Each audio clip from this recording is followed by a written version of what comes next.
On behalf of Albertsons, Vons, and Pavilions, we are proud to be a sponsor of this impactful conference. This comes in perfect timing for us as we navigate and embark on this time of great change, as you can imagine, for our business and for our foundation.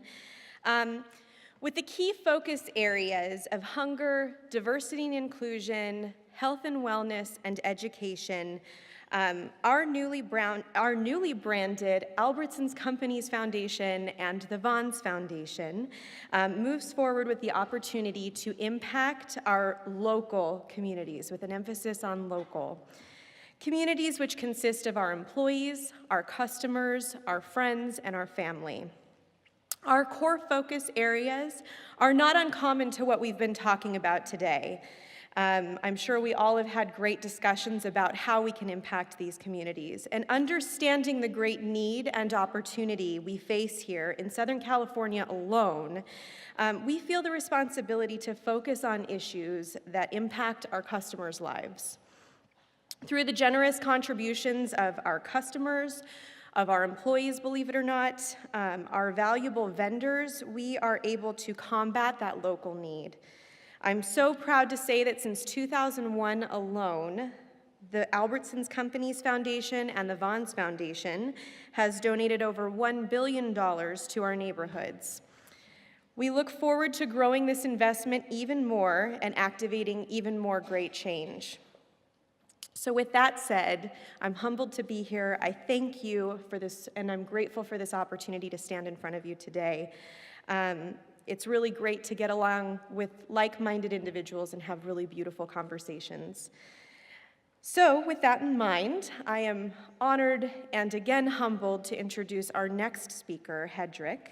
Hedrick Smith is a best-selling author and Pulitzer Prize-winning former New York Times reporter, and for more than 50 years, he has been one of America's most distinguished and highly regarded journalists.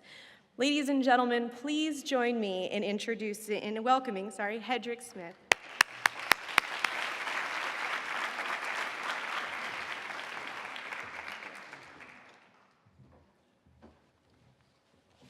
Thank you very much, Jenna, for your kind invitation, introduction, and Chris Essel, thank you for your kind invitation, and David and Julie, it's been fun working with you.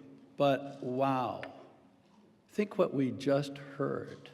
Think of the story we just heard. We're talking about closing the opportunity gap. And what Uri just told us a couple of moments ago about his parents, and then about the commitment to sew a stitch in a frayed fabric. What could be more appropriate for America today? I want to pick up from that and take an inspiration from that. And also from your opening speaker to urge you, as you're trying to do today, to go beyond your comfort zone, to reach beyond your comfort zone. We haven't talked much today, it came up at the luncheon panel, haven't talked much today about jobs.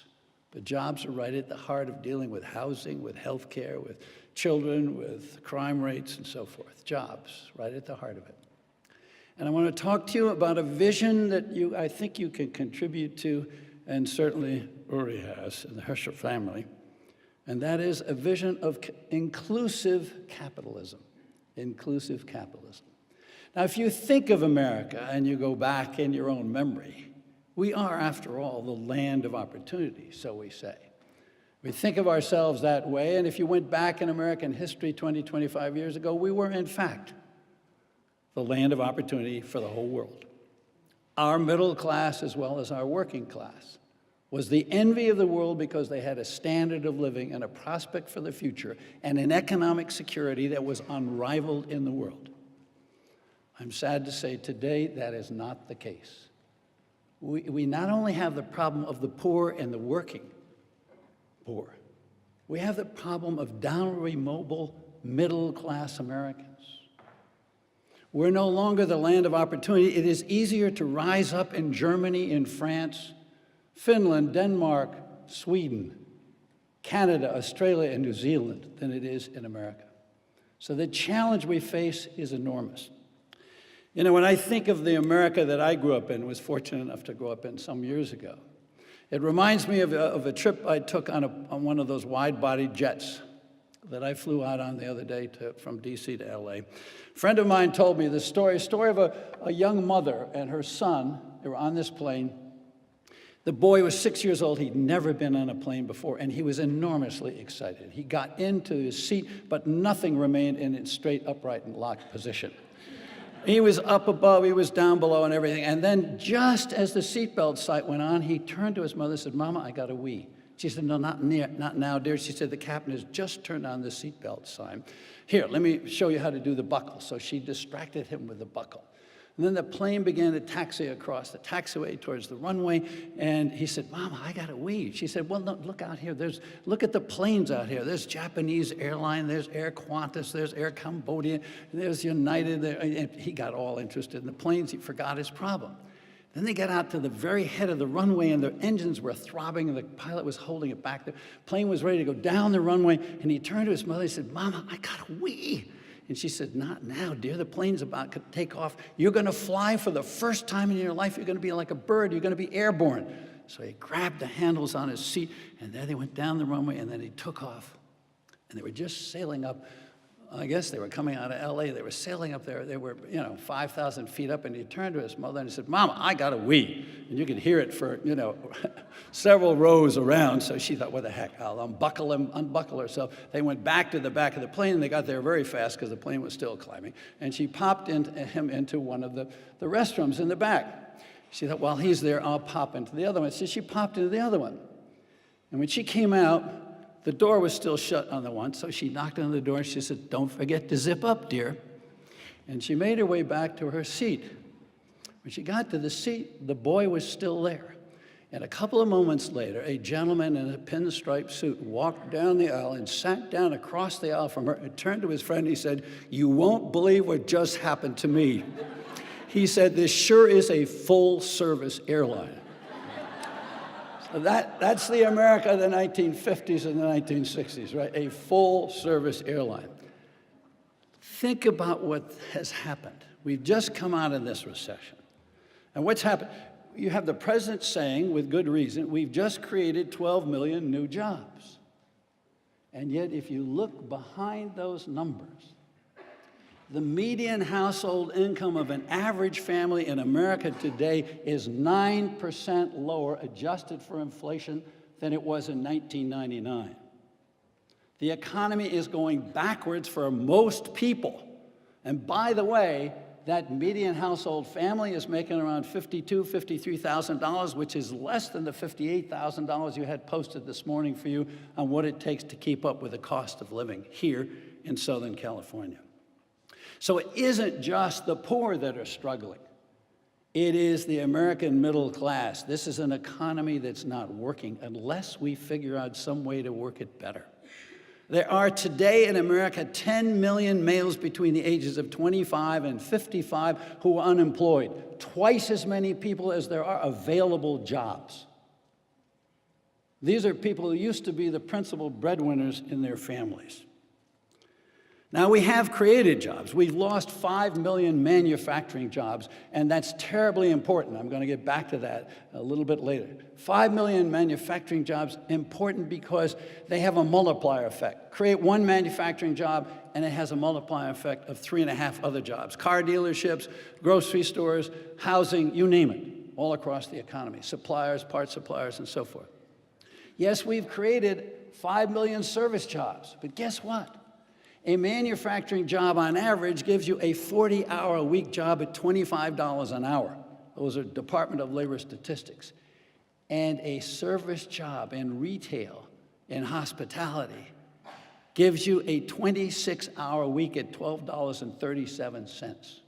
Now, we heard about healthcare workers here at 9:45, but we're talking about we now have 40% of our workforce.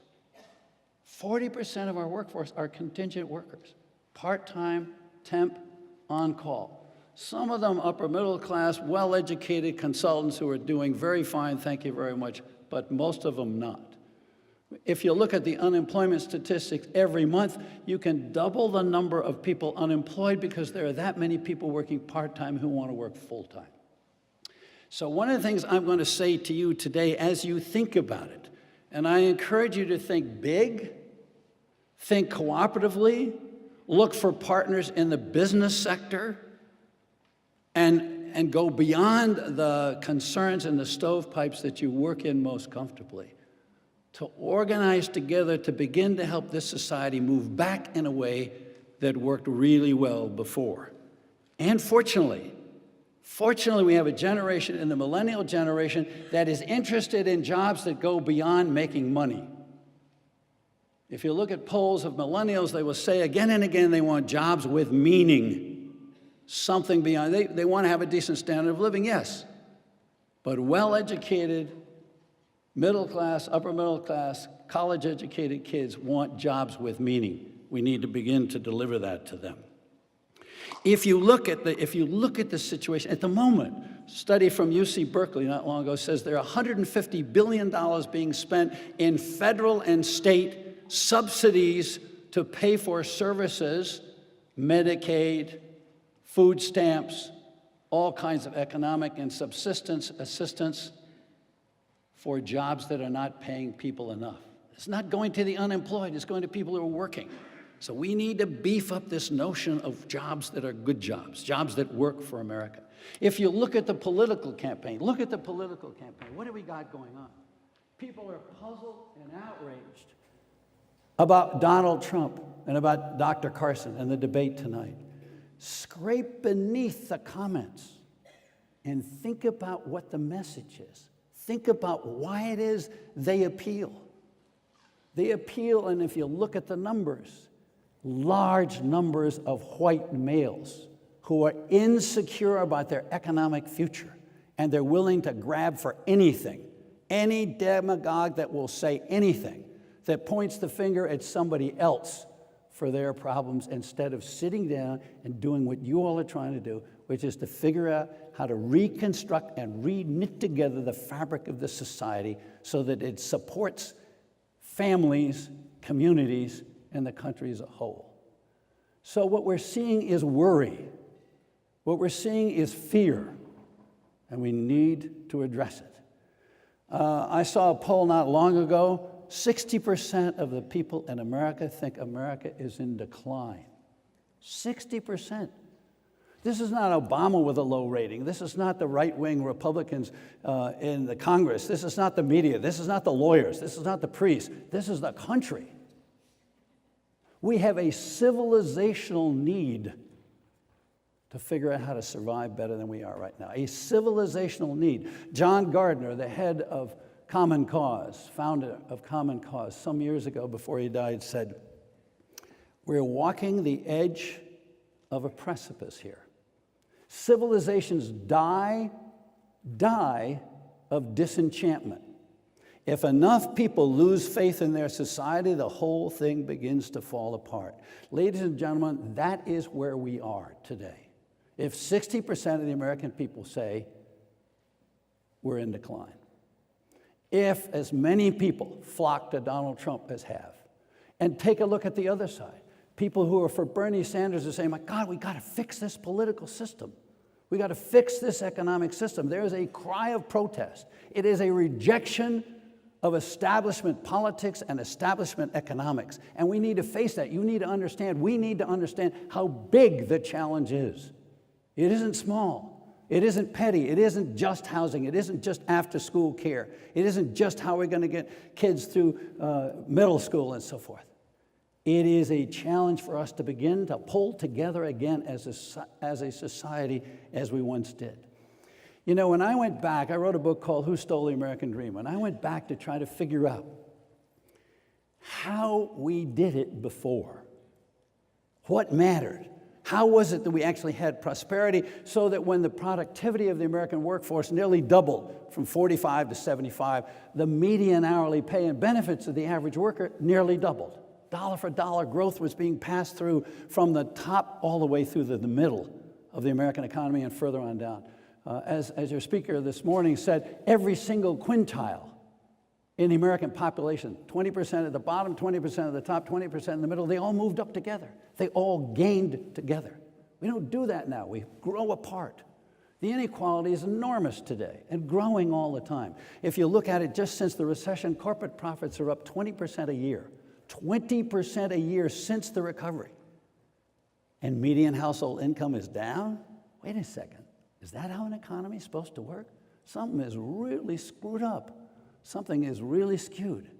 So I went back to try to figure out what it was back in the 50s, 60s, and 70s that actually made this economy work. Now, two things I found out matter. It's interesting. Two things almost always matter when you look at history: ideas and power. Now, very interesting. If you look at what the leaders of American industry said in the 1950s and 60s, Charlie Wilson at General Motors, Reg Jones at General Electric, Frank Abrams at Standard Oil of New Jersey, Wellington at Coca-Cola, Remington at Coca-Cola, on down the line. They believed it was the job of the CEO to balance the economic interests of all the stakeholders in the company: the workers, the owners, the managers, the suppliers, the bankers, the communities they operated in. So they looked at themselves as the hub of a wheel, and the spokes of responsibility fanned out from them at the center. And so they actually shared the wealth. Henry Ford said it when he raised the pay of Ford workers. He doubled the pay in one day of Ford workers from $2.50 to $5 a day. Sounds small now, but back then, a century ago, that was a lot of money.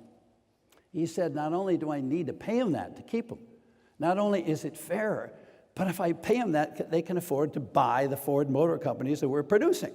They can buy the Model Ts. Well, that's what the people believed, the leaders of our industry believed in the 50s, 60s, and 70s. Pay tens of millions of Americans a decent pay, they'll go out and spend their money. They don't save much beyond mortgages, and maybe a bit for retirement, maybe a bit for college education, but mostly just mortgages.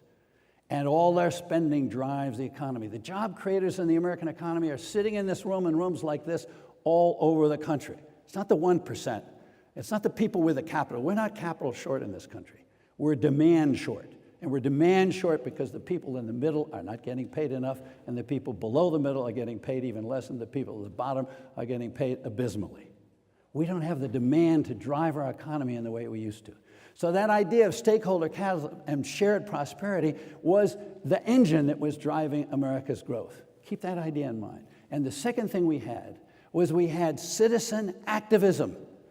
We had a civil rights movement that I was privileged to cover: Martin Luther King in Birmingham, and the March on Washington, and John Lewis getting his head beaten in down in Selma, Alabama, and in Nashville, Tennessee, and so forth. We had a civil rights movement. But we had a women's movement that said it's not fair for women to be paid 41 cents on the dollar for doing the same work as men. We had a consumer movement led by Ralph Nader, who said it's not right for Detroit to produce cars with mechanical defects that are killing people, which is going on today, by the way. We had an environmental movement. Do you know that on Earth Day 1970, April 22nd, 1970, 20 million Americans went into the streets, went to college campuses, marched on the malls, went to state capitals, went on to radio stations, television stations, had talkathons, and demanded that we clean up the air and clean up the water. And do you know, within 1 year, Congress passed 7 major pieces of environmental legislation: Clean Air Act, Clean Water Act, Safe Drinking Water Act, Anti-Toxic Substances Act, on and on and on. All of them but one, the Clean Water Act, signed by that pro-business Republican President Richard Nixon. So that's where the American political system was then. I know Bill Ruckelshaus, the head of the EPA, appointed by Nixon. I know him well as a friend, and I said, Bill, I never thought of Nixon as a closet greenie. Did he believe in that stuff? He said, no. He said, he never once asked me in all the years I worked for him, Rick, is it really dirty out there? Is it really true if you put your arm in the Potomac River and pull it out, it's covered with slime from all the algae from the chemical pollution? No, he said he never asked me once. I said, so why did he do it? He said he was a practical politician. The people demanded it. We in government had to respond. So citizen power, by the way, citizen power affected the minimum wage. The minimum wage in that era was raised on a fairly regular basis, not every year, but every 2 or 3 years, got huge bipartisan votes because the public expected it. We were lifting the bottom. And by the way, the tax rate under Dwight Eisenhower, Republican president in the 1950s, 92%. dropped to 77% under John F. Kennedy. People today will tell you the economy will absolutely stop to a dead halt if you do that. It didn't. The economy actually grew during that 20-year period 3 times as fast as it did since we've dropped the tax rate to 35% in more recent years. So the tax rate has nothing to do. Personal tax rate has nothing to do. The historical record will not support it. It has anything whatsoever to do with the growth rate of the economy. My point is not that. My point is that citizen pressure, citizen organization, citizen demands on government, a sense of self-confidence that we are a democracy and we exercise our rights and powers beyond our power to vote. Democracy is not a spectator sport. You all know that. You practice that. You live that in your lives every day. But that idea needs to get generated and regenerated again and again. What happened? Ideas changed, power changed. We had the corporate interests essentially captured power in Washington. We got away from the idea of stakeholder capitalism, and we came up with the idea of shareholder capitalism. The only job of the CEO is to deliver maximum profits, maximum stock prices to the owners. Do you know what happened? From 1978 to about 2011, productivity of the American workforce went up 80%. And the median hourly pay and benefits went up 10%. So we got a disconnect between that wonderful virtuous circle of growth. Pay a lot of people a lot of money, they spend the money, that drives the growth. That's one of the reasons why we have slow growth. There was a study in Harvard Business Review last September, just a year ago, by an economist from University of Massachusetts named Bill Lazonick. He went back and he took a look at corporate behavior. What do they do with profits?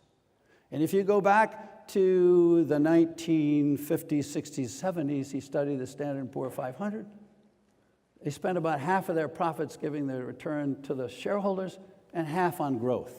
Investment, R&D, train your workers, pay your workers better. Then he studied the last decade into 2000. Guess what the numbers were?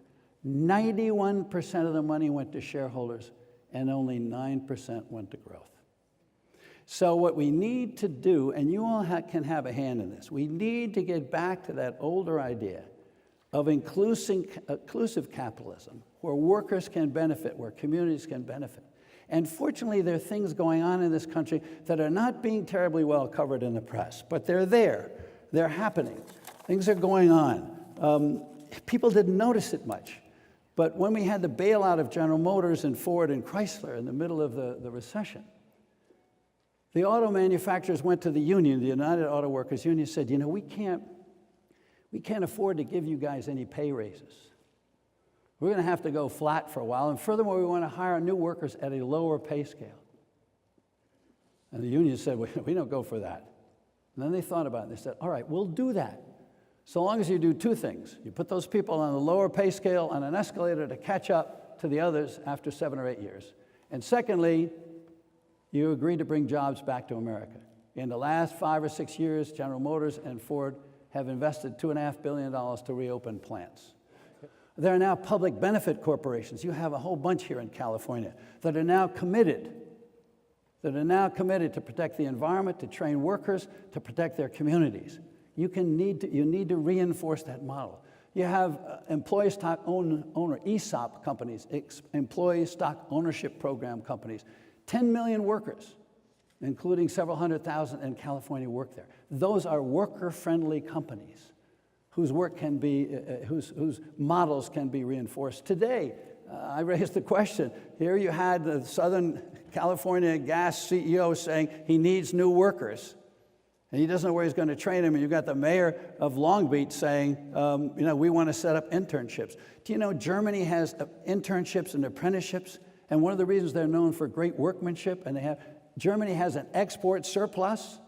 They export to the world. They have 20% of their workforce in manufacturing. We have 9%.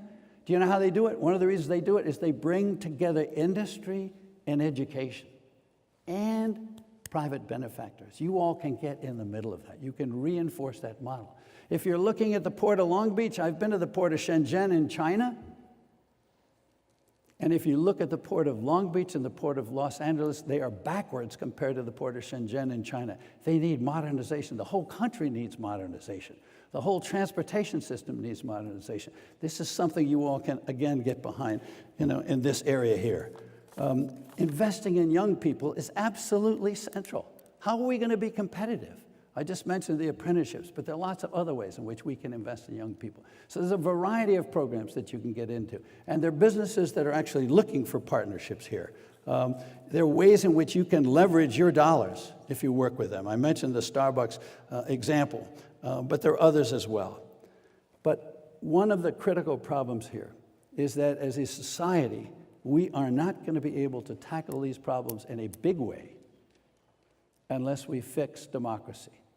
We've got a political system in Washington that doesn't work. I completely agree with your speakers who said, you're going to have to do it here in Los Angeles County. You're going to have to do it in Riverside and in Long Beach and in LA, because it's the cities that are leading the way. And the call for the $15 minimum wage, it's interesting.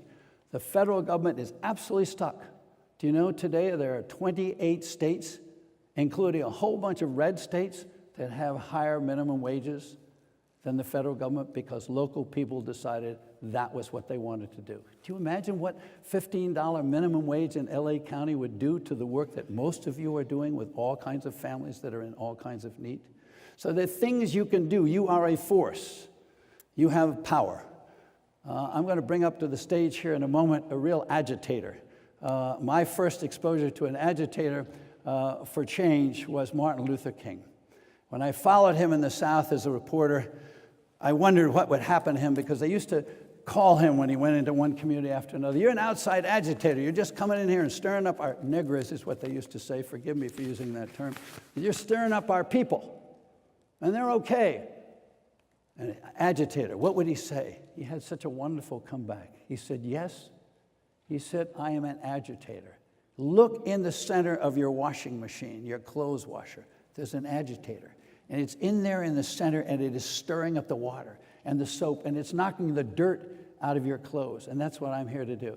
I'm here to knock the dirt out of this society. Ladies and gentlemen, we need a new spirit of agitation. We need a new generation of agitators. And one of the leaders here is a man named John Hope Bryant. This man, please come up and join me, John. John is a triple threat. This man is a triple threat, maybe a quadruple threat, maybe a quintuple threat. He's an author, he's a leader, thought leader, he's a businessman, he's an entrepreneur. He's a guy who makes a change, and he's written a book. Is it right? You just give me a black man's handshake? I give you a friend's handshake. You're an honorary brother. All right. He wrote a book called How Poverty Can Save Capitalism, is that right? How the poor can save capitalism. How the poor, excuse me. So, John, how can the poor save? And you're doing it. He's all over the place. He barely had time to get here. He's already been downtown, met several different people, run several rallies, and done several things today just since he landed on the plane, right? Let's sit down and then you tell him how to do it. Give him a round of applause, will you?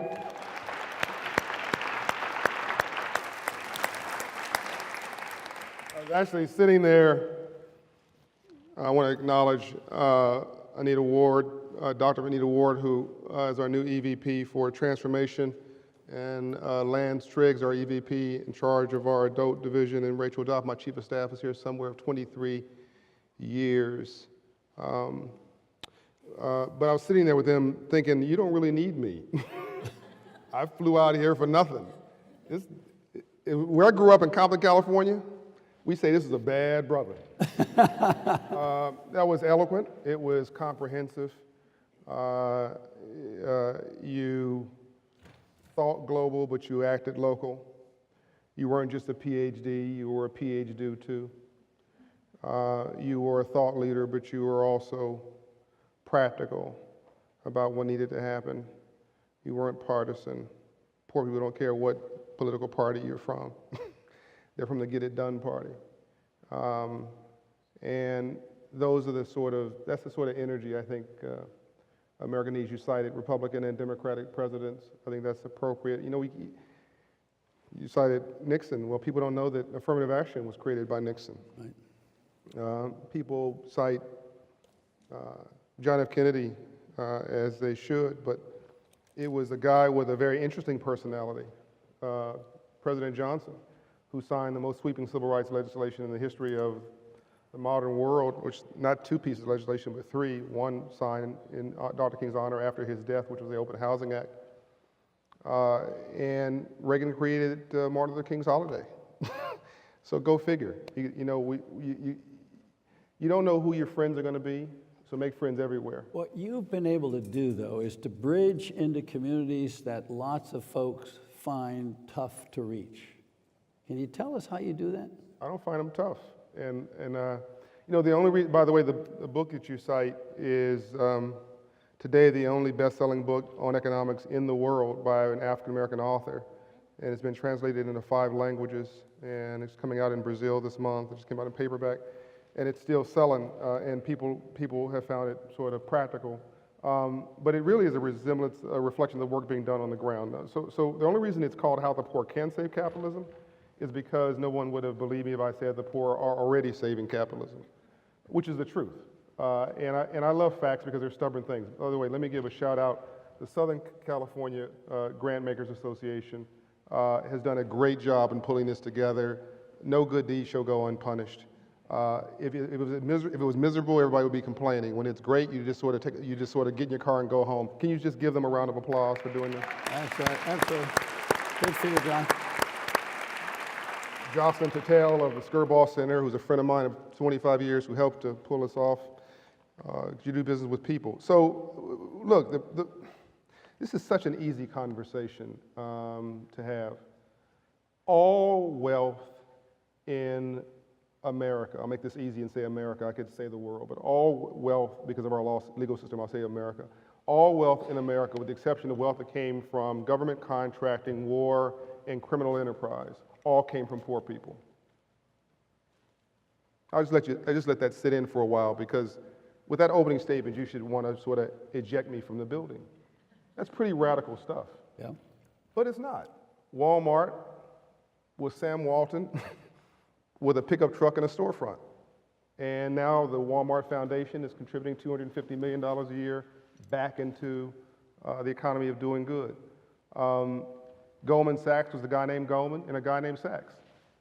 Off a boat in the old Ellis Island. By the way, quoting John Mack in here, this is the new Ellis Island. LA is the new Ellis Island. We'll get to that in a minute. They weren't prominent when they started Goldman Sachs. They were struggling. Bank of America came from Bank of Italy, which came from an Italian immigrant who literally banged on the bar tops in San Francisco after the fires and the earthquake there. And you can go on. UPS was Jim Casey with $100 in a bicycle. Coca-Cola was a pharmacist who sold his pharmacy formula for $500, and he and his son refused to take stock. They wanted cash. And people forget that every big business was once a small one. Everyone.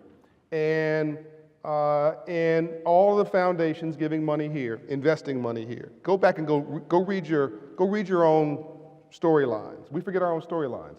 All of this money came from some entrepreneur or some free enterprise source or somebody who built something from something small to something big. Even if it was a public entity, it was from something small to something big with a surplus so that you can do good. Number 2, statistically it's accurate. 70% of the US economy, which is still the largest economy in the world, and you cited China. I respect China. They're going to have some very serious problems, in my opinion, in the next 5 to 8 years. And they don't have our magic sauce. The largest economy in the world is the US economy. $17 trillion, give or take. Out of 7 billion people in the world, there's 350 million people, give or take, in the US. Out of 350 million people, there's 26 million businesses in the US. Out of 26 million businesses, 6 million employ one person or more. This gets magical now. Out of 6 million that employ one person or more, how many employ over 10,000 people? Now, hold the answer and think about this. And this answers why kids are dropping out of high school. It's one of 2 answers. So here's what we tell our kids. Go to school K through 12, great. Graduate, great. Go to college, great. Get student loan debt, please don't do that. Then go work for a big government or a big company, neither of which are hiring. But if you look at the survey from USA Today of where kids want to go work, it's all the brand name companies, which don't grow based on people, they grow based on efficiencies. So now back to my question. 26 million companies, 6 million employ one person or more. How many employ 10,000 people or more, which are, quote, big companies? Answer, 974. And you can name them.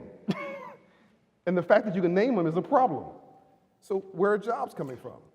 How do we get that 1,000 companies? We don't want to, I'm not more concerned engaged? about, I'm not concerned about those. I want those companies to have a Robin Hood effect. I want them to sit in this room and invest in what comes next, because we lost our storyline.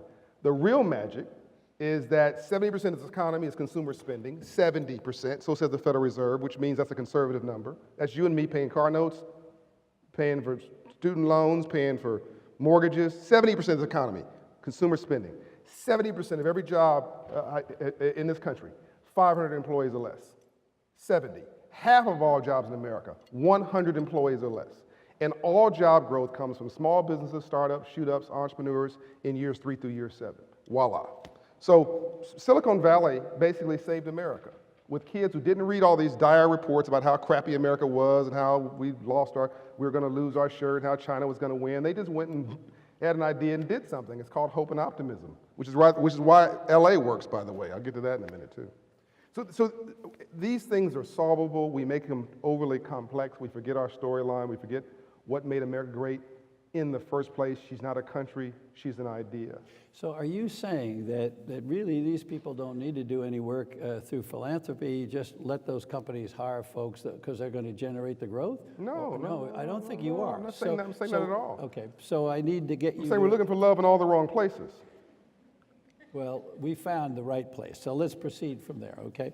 So what do people who are involved in philanthropy here do in connection with those smaller companies that are generating all that growth to A, make sure it keeps growing, and B, deal with the problem I just raised, John, which is we're generating jobs, but they're not good jobs. They're leaving people with inadequate pay, with inadequate benefits, with inadequate security, with inadequate scheduling. And we got all kinds of people now who can't even get their retail or their airport employer to tell them what they're going to be doing next week.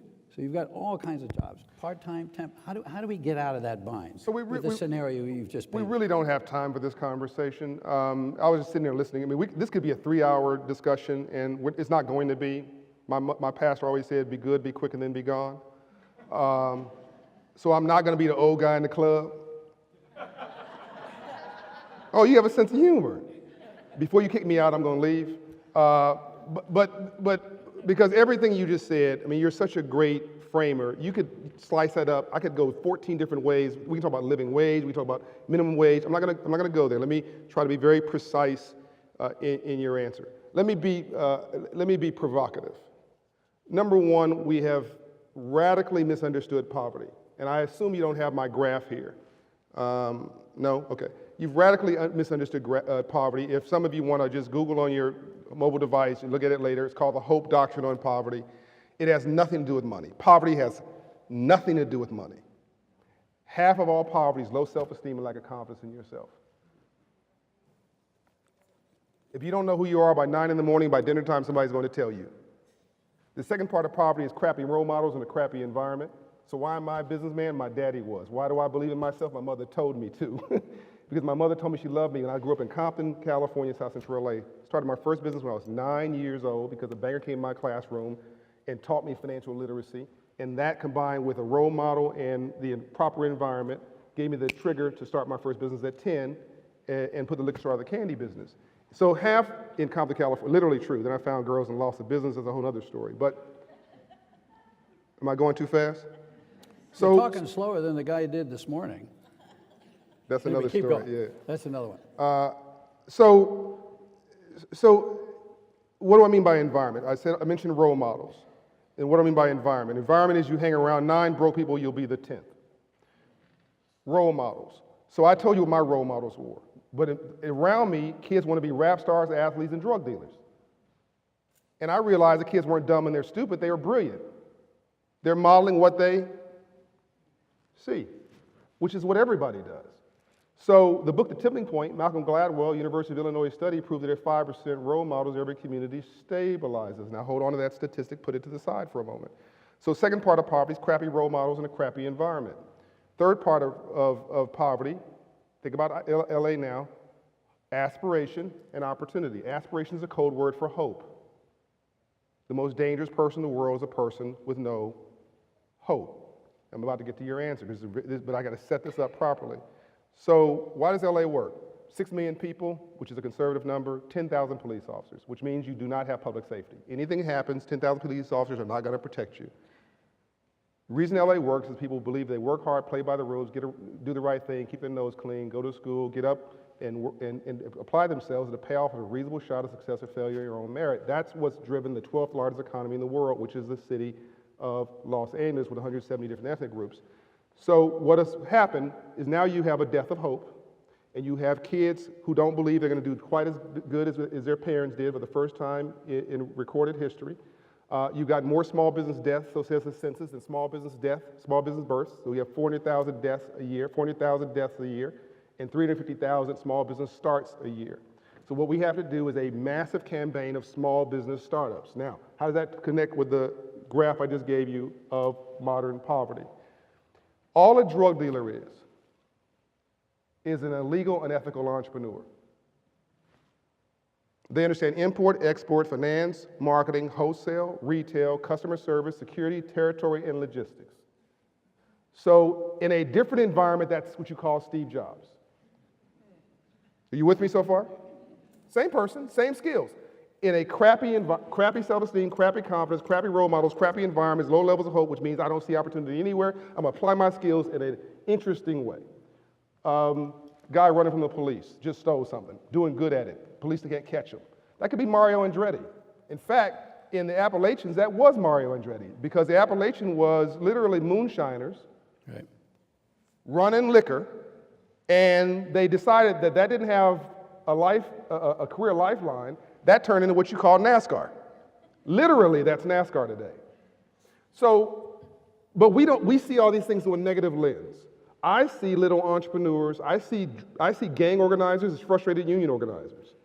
And I see these young people as economic engines, and so here's what we're doing. We think that inner city neighborhoods are the last bastion of lost capitalism. We think that they're emerging markets. So we're raising credit scores 120 points in 24 months in these neighborhoods, because these neighborhoods are not black neighborhoods, they're not brown neighborhoods, they're not rural, and they're not urban. They are 500 credit score neighborhoods. So in other words, this is not racism, it's target marketing. You have a $1 trillion industry, as an example, payday lenders, check cashers, rent-to-own stores, title lenders, renting rim stores, if you can believe that. You know, the 20-inch rims on your car with spinners, they're renting them now. It's a $1 trillion industry. There's more check cashers in America than there are Starbucks, and there's more payday lenders in Alabama than the entire nation combined. And they're preying on a 500 credit score customer. Negative behavioral economics. So we're going to raise credit scores 120 points in 24 months. That's what Lance is doing. And turn these neighborhoods into 700 credit score neighborhoods. And nothing changes your life, we found, more than God or love than moving your credit score 120 points. And the wonderful thing about that little vignette I gave you is that you can measure it. You know exactly what success looks like. Let me tell you something really interesting. There's never been a middle-class riot in America's history. Only poor neighborhoods riot. There's never been a black middle-class riot, there's never been a white middle-class riot, an Asian middle-class, because middle-class people don't want to riot, they want to go shopping. So you guys are a tough audience. I'm giving you good content. I was just thinking of the Boston police riot, but anyway, go ahead. So before I go to the youth piece, what we're doing at the adult piece from an infrastructure perspective is we're opening 1,000, that number's right, 1,000 Hope Inside locations. 1,000? 1,000 between now and 2020, nationwide. Hope Inside bank branches. We're the only nonprofit in U.S. history ever allowed to operate inside of a bank branch. Hope inside of credit unions, grocery stores, big box retailers, houses of faith, hospitals, government offices, houses of faith, I already mentioned that, and academic institutions. And we have, in the last 2 years, 274 orders to open these locations. including 2 hospitals in Detroit. What do you do there? We raise credit scores to 700. I mean, we How do do it. you do that? So, lady walks in the door. Most people who have bad credit don't check it, by the way. Sort of part of the reason they have bad credit. They're ashamed of it. Lady walks in the front door. We ask for her authorization to pull her credit. When she gives us, which is empowerment, when she gives us the authorization, we find errors 90% of the time. The rules are with the credit bureaus, and the CEOs of the credit bureaus are on our boards of directors. If you can't confirm a challenge within 30 days, you must remove it.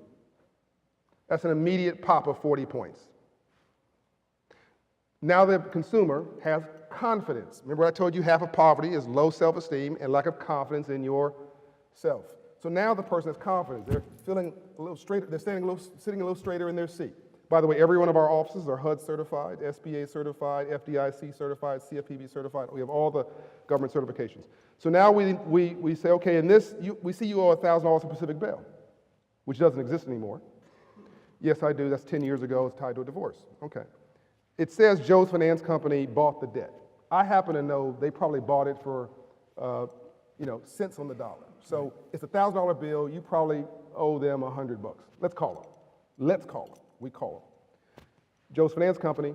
We have Mary Jones on the phone. We'd like to pay the debt off. It'll be $100. We'll pay you $200. No, we asked for $100. I know you did. We'll pay you $200. Why? Because we want you to remove it off her credit report. And we want a letter from you confirming it's been removed off her credit report and that her debt to you has been resolved. We get the letter. Everybody has gotten equity. Now that pops her credit another 30 points. The first 80 points is actually pretty easy. And then it becomes sort of hand-to-hand combat up to about 100 points. But when a lady walked into the SunTrust branch in Memphis, where we have an office, and she had a $140,000 mortgage request, she was declined, bad credit. Referred over across the hall to us. 3 months later, her credit score is up 80 points. She walks back across the hall, gets a better interest rate, $140,000 mortgage, becomes a homeowner. Now you've gotten the bank out of the no business and put the bank into the yes business.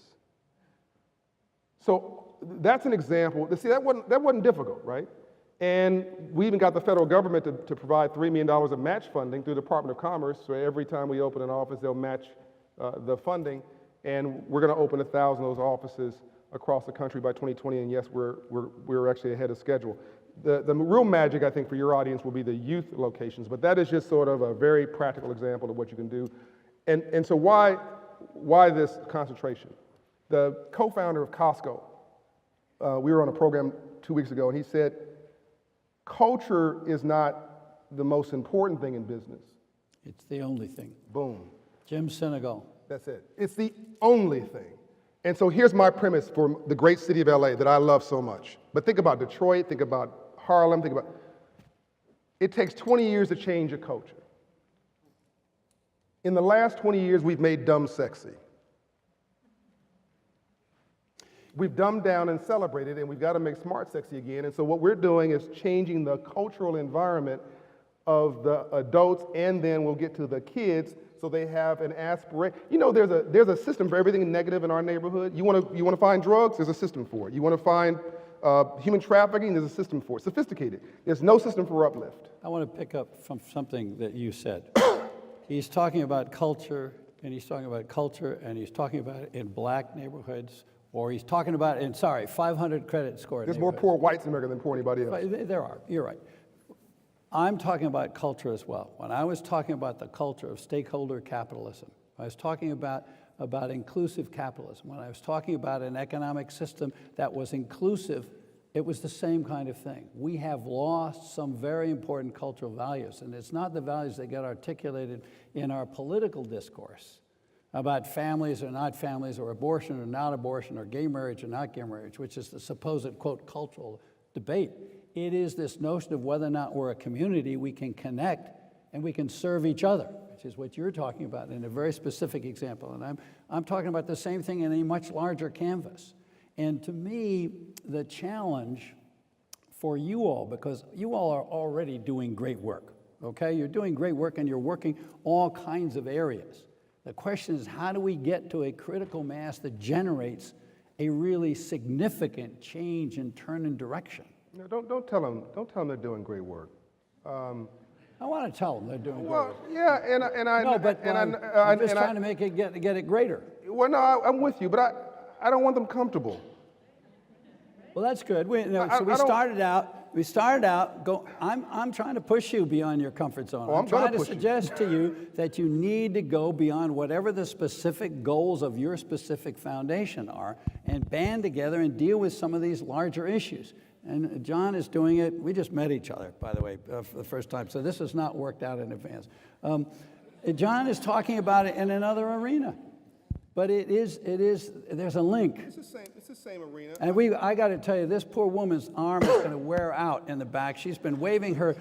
She told me there was 20 minutes left, and I used most of those. Then you came up, and she told me there was 15, and we used most of those. These people are frantic for their afternoon wine, John. So we have to. We have to figure out some way to wind this up. But seriously, we hope you're pumped, because we're here to pump you. Seriously, go ahead, John. You were about ready to belt one out. I forgot what I was going to say. Doesn't matter. Something else will come to you in the next 10 seconds. No, I'm not at a loss for words. Do you realize this is a historic moment? You are witnessing a historic moment. John Hope Bryant, since he was 9 years old, has never been at a loss for words. And he's not now. He's just thinking for something more profound. I'm just trying to be... I want to thank you all for the opportunity to speak to you and to share ideas with you, and really to go back to where that guy started you in the morning. Go to where it's scary. Go to dare to do some things. Go sit down. Don't wait for another month. Don't plan something 6 weeks from now. Say, God damn it, we got to meet together. There was something that happened today. I mean, I literally was disappointed earlier in the day when I suggested that the guy from Southern California Gas and the mayor of Long Beach could get together on an internship program. Please, somebody from some foundation, get up and go call those people and sit down and start to create an apprenticeship program. If you did that there, it would happen in Riverside in LA, and you would start to pick up some of these wonderful entrepreneurial spirits that you're talking about in the lower, below 500 credit community, and start them moving into other areas that are positive for the whole community. And I have a feeling we're about to get chased out of here by the good woman who runs this. Yep. He's got a finale.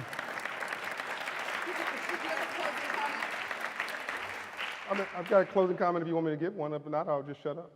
All right, I'm going to go ahead. These guys are going to be both around for the reception. They have their books. We have complimentary copies of their books. They're going to sign them, and you can ask them lots of questions then, and I'm going to let John close. I think we're sitting in a moment in history, and I don't think history feels like it when you're sitting in it. It just feels like another day. And that's why I pushed you to not be comfortable. I wrote a piece 2 days ago on LinkedIn that basically said I should have fired myself three years ago because I was doing good, but I wasn't doing great. And I want you to be focused on reimagining everything because the nation's in trouble. But rainbows only follow storms. You cannot have a rainbow without a storm first. So don't run away from your problems, run to them. This is your opportunity to reset your life, reset America, because the world needs America to succeed. And you have a place at a unique table because the new movement is going to be in the suites, not the streets. And so I'll leave you with the suit that I'm wearing. The guy came in my office and said he wanted to go work for a clothing designer, the old culture. And I said, why don't you become your own clothing designer? People in New York are not going to hire you because they don't know you. It's your own relationship. He never thought about it. So he wouldn't listen initially. We gave him $10,000 because he demanded it. He went to Las Vegas, lost the money, came back at a closing convention, came back, said, now I'll listen. By the word capital comes with the Latin word capitas, knowledge in the head. He then went through our credit counseling program, raised his credit score, went through an entrepreneurship training program. Making a long story short, he makes all my suits now. It's called Drove Clothing. He employs 6 people. He's 32 years old. He's in downtown LA. He started a nonprofit called LEAP to pay it forward. He's doing $1.2 million a year, and all I invested was $35,000. That's teaching a man how to fish, and you do it at scale, you can change America and change the world. God bless you. Goodbye.